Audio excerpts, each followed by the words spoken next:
Miss Millennium Philippines 2017 is brought to you by Compico Blanca. Yan ang creamy-licious. Le Mineral. Taste the freshness of mountain mineral water. Potency, the beauty of immunity. Dell Forever Fabric Softener. Love the fragrance and softness forever. Sunrock's Color Safe with Oxygen Bleach. Better than detergent alone. And McDonald's. Queen of Isabela. Jean Babe Kabawatan takes pride of her land as Miss Millennial Isabela.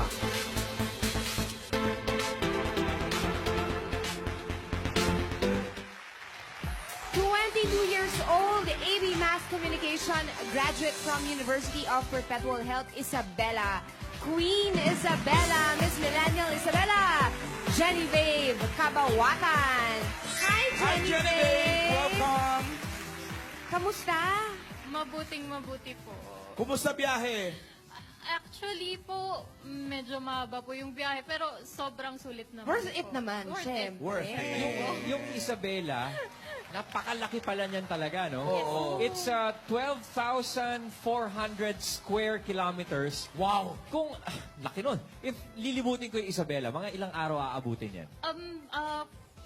So sa tingin ko po, aabutin po tayo ng mga 5 to 7 days. So mga isang linggo po, kung pupuntahan niyo po lahat, pati kasama yung hidden treasures ng Isabela. Parang mas malaki pa siya sa mga ibang bansa. Yung buwang 2 hours lang, pag naikot mo, tapos na eh. Singapore, one day, tapos. Pero medyo malayo siya talaga dito sa atin. Paano Yes, makapunta sa Isabela? So, Anong yung options? Yes po. Actually, meron po tayong 2 options. Kung manggagaling po tayo sa Metro Manila or dito sa Manila mismo, meron pong bus na from Cubao or Sampaloc. Ang kailangan nyo lang po sakyan is yung mga bus papuntang Tuguegarao, papuntang Ilagan City, Okay. and papuntang Kawayan. So it will take po at least 8 to 12 hours. Depende sa Parang heavy- Bicol. Tama ba? Opposite way, north correct. yan. Oh, Pero, alayo pala. pero yun, 12 pag sumakay ako ng hours. Tuguegarao na bus, ano yun? Dadaan sa Isabela? May o stopover may sa stopover? Isabela? Ganun ba yun? Yes po, magsa-stop po siya sa mismong capital ng Isabela, which is Kawayan So, City po. that's one option, yung bus. Pangalawang option. Pangalawa po is via air, which is sa plane po. Mag-book lang po kayo ng ticket and pwede po kayong lumipad from Manila to Kawayan City kung gusto nyo pong dumiretso sa capital ng Isabela. Direct flight na yon. Po, direct flight po. na yun. Ilang oras yun? Mga 45 minutes to 1 hour lang po. Okay, that's quick. Matulit. Lapit na pala. Bilis-bilis.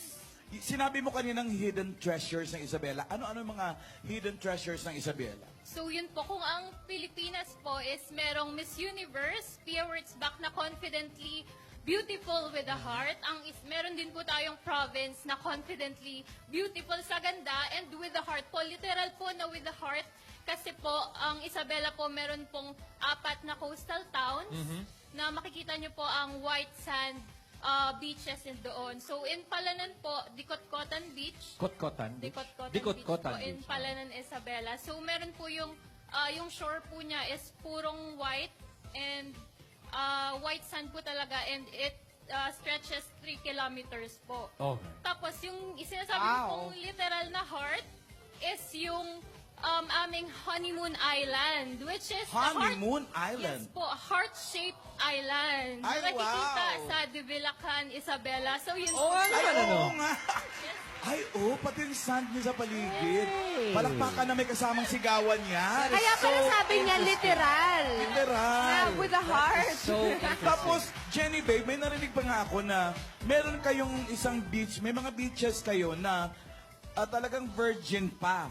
Dahil ngayon palang nalagyan ng mga daan papunta. Yes, actually po, totoo po yan. Exciting. For almost po 400 years na walang daanan po, na land na daanan po papunta dun sa Oo. aming coastal towns. Marireach nyo lang po siya kung mag-hiking kayo. Abutin Okay. kayo ng about 15 days po na hiking kung pupunta Wow. kayo Gusto doon. ni Ryan yan. And then, Parang okay yun. Gusto mo yan? ah. Kilala kita, laki mata mo eh.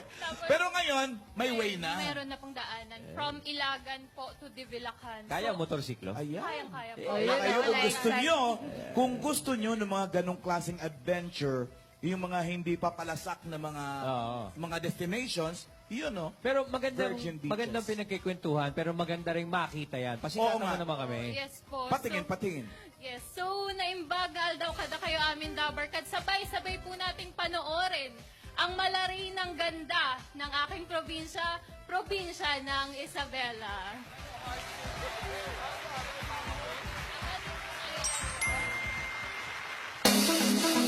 Explore the wonders of my hometown in epic proportions and in full view. I am Genevieve Vica Bawatan, Miss Millennial of Isabela. Tara, treasure hunting tayo sa Santa Victoria Cave. Tara!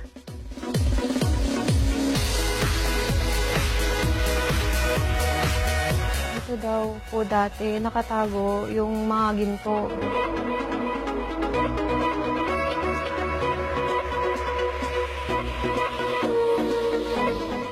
Punta tayo doon sa loob ng Japanese tunnel. With sound effects siya, so talagang ramdam mo. Basta sobrang makatotohanan na. Parang kang nag-time travel back sa World War II. So, yun yun.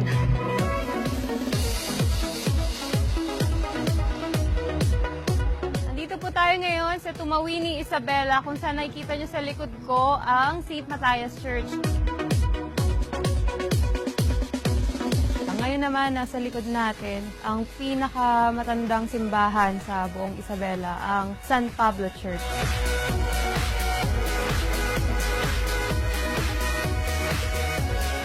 Mangmangi. Ayan yung pangalan niya. Mangmangi. Kain na tayo! Masarap. Pumunta kayo sa Ilagan, City of Isabela para matry nyo yung corn peanut ice cream na ipinagmamalaki nyo.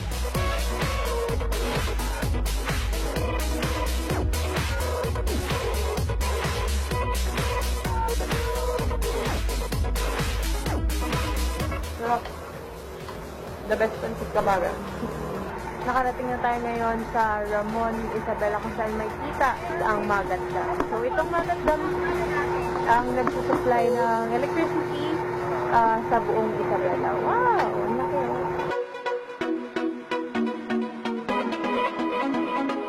Malarina, ang ganda ng experience dito sa Isabela!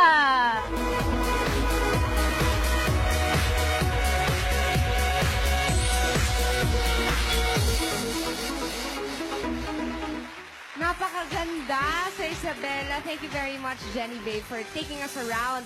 May tanong ako, anong tawag dun sa malaking upuan? Parang rocking chair. Ang tawag po dun is butaka, which is Ilocano Butaka, term. right. Yes po. Ilocano term Pero yung siya. malaking malaki, Yes. eh di butaka. Bakit may ganon? Is there a story behind it? Yes po, kasi po yung galing po yan sa furniture din. Gumagawa rin po sila ng mga furniture. So, yung butaka po is isa sa mga product po ng Ilagan City. Ano Ang kasi ganda yan, nung yung mga, malaki-malaki, ito may no? mahaba na yung parang resta ng arms. Oo. Ano yun, sampahan yun ng paa. Pagtanghali, doon Totoo. kasi siesta. Totoo yan. Oo. Tapos, napag-usapan namin kanina ni Genevieve, kasi tinatanong ko yung mga resort, kung may mga resort doon. Ang meron nagsimula na raw ngayon sa Isabela, yung mga homestay. Ano yung homestay? homestay? Bago yan sa Pilipinas eh. Yes po, kasi yung homestay po, kapag pupunta po kayo dun sa mga coastal towns, sa beaches po, for example, in Palanan, in Divilacan, so homestay po, since wala pa po tayong hotels sa doon banda, Sa kasi area, yes oo. po, pinoprotektahan po natin yung Sierra Madre mountains po doon. So ang ino-offer po namin sa ngayon is homestay, which is pwede po kayong magstay sa mga bahay, Sa bahay ng mga mismo. locals po. Oo. Pero coordinated po yun sa government ng Yes. Isabela. So, ang maganda pong dahilan nun is kapag nag-stay kayo doon, mararanasan nyo yung buhay Hospitality ng mga taga Isabela. Maganda. Nais ko lang itanong na naringgan mo na ba anong sila na may nais balak mo? silang gawing... Anong nais mo, Lan? Hindi, nais ko lang itanong. Kung may Malalim balak naman. ba ang gobyerno at mga tao doon na i-commercialize yung mga virgin na mga beaches ninyo? Yes po. Actually, yung Honeymoon Island po, yung Heart-Shaped Island, pinaplano po ng gobyerno ng Isabela na gawin itong isang world-class na resort. So, abangan po natin. At pwede naman kasi talaga. O, umaatras ka na naman dyan. Ako, ito ang nais ko, Lan. Anong nais mo mong dyan? malaman. Ay, dito naman tayo sa mga Nais pagkain. patang ko eh. Sa mga pagkaing dala mo. Tell us about Jenny this, Babe, ano itong Jenny mga Babe. ito? Ito nga yung butaka. Yan. Ito, Genevieve. Ito, butaka ni Raisa. Ito, Kayo bastet. Genevieve, ito ay rice wine. Rice wine. Vino de arroz. Vino de So, arroz. pwede rin siya for cooking. Yes, pwede. Ay, talaga? O, uwian mo na si Mrs. Rice wine. Yan, that's Ryan's wine. Para palang sa akin ng Japan to. Ito naman, ito naman. nga to. Yan naman po is yung aming Moriecos. Product ng kabataan. Ano yung Hindi siya Moriecos? suman? Mukhang Kanin suman eh. po siya na... Ay, parang Ay, suma na may laman. Ito po yung... Wait Ayan o, may laman o. po, yes. So, hindi siya suman, Moriecos. Actually, ito Ito, po suman. yung ating Ano? inanata. May latik sa loob. Parang basta. Basta, itong maliliit. Ano to? Basta ako may bahala kayo. Itong maliliit. Malalaki. I-check, double check. This is po, yes po, yung malalaki po is Moriecos po. Itong maliliit. Itong maliliit po, inatata. So, ito po is maliliit na suman, which is gawa po sa... yes po. Very nice. Maraming salamat, Genevieve. Tapos yung rice wine, marami na rin ang nagpo-produce niyan. Yes po. Sa Isabela. Yes po. Ang rice wine ba gawa sa rice? Charing. Gawa po sa brown rice po. From Luna, Isabela naman po. And actually, Brown rice. makikipagsabayan po yung lasa niyan sa mamahaling wine. And yan po, yes po. Ano ba itong parang mga daliri ni Baste? Na-try mo na rin ba Ito, ito? Moriecos. Yung maliit, Les Yecos. Inatata. Inatata. Hindi na ako nakinig, may bit-bit na ako. Halika na nga, iwan na nga natin sila dyan. Thank you very much, Genevieve. Ang napanood natin ay ilan lang sa di mabibilang na maipagmamalaki ng Isabela. At sure kaming ang mga Dabarkads natin ay excited pa rin na mas makilala ang Isabela. Kaya kung may mga lugar o pagkain pa kayong gustong ipasilip, Para sa mga Isabelinos yan. correct, mag-comment lang sa Facebook page ni Miss Millennial Isabela at ng Eat Bulaga. Uy, salamat sa pasalubong. Ang galing ng Moriecos. Okay, thank you very much, Genevieve, Miss Millennial, Isabela, and will you please invite our Dabarkads sa inyong probinsya? Yes po. So sa mga Dabar Cats na gusto pong pumunta ng Isabela, welcome na welcome po kayo. I strongly suggest po kung pupunta kayo ng Isabela, visit nyo rin po yung aming coastal towns, yung heart-shaped Honeymoon Island. And perfect po ito sa mga adventurers na gahanap ng nagmumuni-muni, sa mga gusto magmuni-muni. Sobrang perfect. And very historical din po ang Isabela. Sobrang daming mapupuntahan at matututunan po. May mga naninirahan na doon sa Heart Island. Wala po. Bali part po siya ng Divilacan. So, parang pupunta lang po.